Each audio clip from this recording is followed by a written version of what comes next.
എന്താടാ മുതലാളി, എനിക്ക് കുറച്ച് ഒറ്റയ്ക്ക് സംസാരിക്കാനുണ്ട്. നീ ഒറ്റയ്ക്ക് സംസാരിച്ചോ? ശരി, വണ്ടി എടുക്കടാ.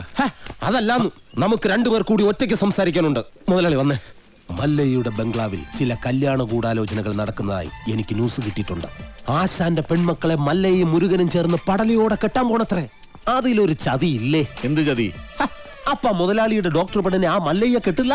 ഓഹോ, അപ്പൊ നീ മല്ലയ്യയുടെ ഭാഗത്താണോ? കഴിഞ്ഞ ദിവസം മല്ലയും ഡോക്ടർ പെണ്ണും തമ്മിൽ തോട്ടത്തിൽ വെച്ച ഹൃദയങ്ങൾ കൈമാറുന്നത് പല തൊഴിലാളികളും കണ്ടതാ. എന്നിട്ടിപ്പ മറ്റവളെ കെട്ടാൻ പോകുന്നെന്ന്. ഇത് നമ്മുടെ ശ്രദ്ധ തിരിച്ചുവിടാനുള്ള ഒരു ചട്ടമ്പി നാടകമല്ലേ എന്നാണ് ഞാൻ ചോദിക്കുന്നത്. അവൻ എന്ത് നാടകം വേണമെങ്കിലും കളിക്കട്ടടാ, നമുക്ക് കാണാം. നാടകം കളിക്കാൻ അവനാര് എണ്ണൻ പിള്ളേ? ഇതിലെന്തോ ചതിയുണ്ട് മുതലാളി.